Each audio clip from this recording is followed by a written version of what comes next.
Атбашы почтасының операторы Таалайкул Макешова Бибисара Кыдыков атындагы райондук китепкананын туруктуу окурманы.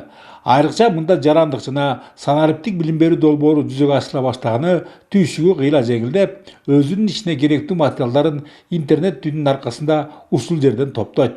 Ансыда компьютерлик технологиялардын жетишинен дайым эле баарысы оюндагыдай боло бербейт. Дайыма келем, бияктан окуп турам.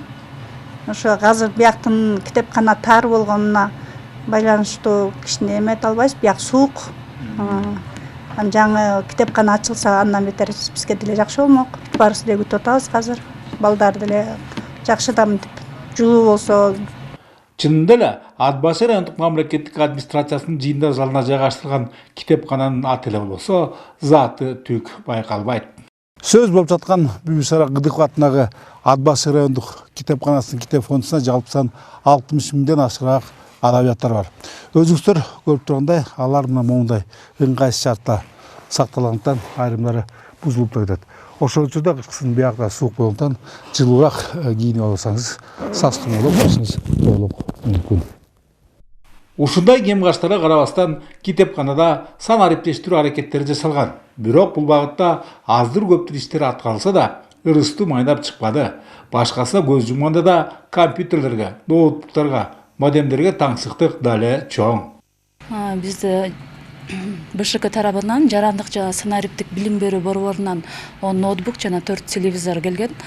Биздин окурмандар ошолор менен азыр колдонуп атышат. Бизге азыр ошо менен иш алып баруу боюнча мындай убактылуу берилген. Азыр окурмандар, окуучулар көбүрөөк келишет. Бизде Wi-Fi менен интернет таратылган.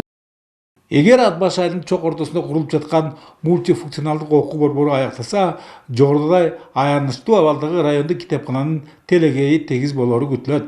Дордой ассоциациясынын каржылык колдоосунун аркасында бүтө жаздап калган бул маданий объект бир эле убакта 250 кардарды тейлөө мүмкүнчүлүгүнө ээ. Анда электрондук, коворкинг окуу залдары, чет тилдерин тез үйрөнүүгө бөлгү атайын кабинеттер жана жыйындар залы болмокчу. Албетте, мындай далалар баардан мурда жергиликтүү өспүрүмдөр менен жаштардын кошумча билим алууларына жана ал аркылуу ой өрүстөрүн байытууга көрүлгөн камкордук экендиги айтпаса да түшүнүктүү. Бирок борбор пайдаланууга берилсе, аны мыйзамдарга ылайык келтирүү жана атайын адистерди даярдоо зарылчылыктары жаралмакчы. Учурда биз өкмөткө кайрылуу жасап, ошо штат жагын чечип берүүгө сунуштап келдик. Анан бул жерде инновациялык китепкана болуп өзгөргөндүгүнө байланыштуу жоболорубуз да башкача болуп иштеп чыгат. Ошо менен анан иш алып барабыз. Маданият министрлигинен иштеп чыгарылат. Дейинкиси Улуу Кытай менен чектеш Атбашы районунда акыркы жылдары социалдык маданий объекттерди курууга жана реконструкциядан өткөрүүгө олуттуу басым жасалууда. Натчада бир катар айылдык клубтар, маданият үйлөрү жана айрым тарыхый жайлар оңдоп түзөлдү. Бөлөкбай Шеримбеков, Айдын Төлөбеков, ЛТР, Атбашы району.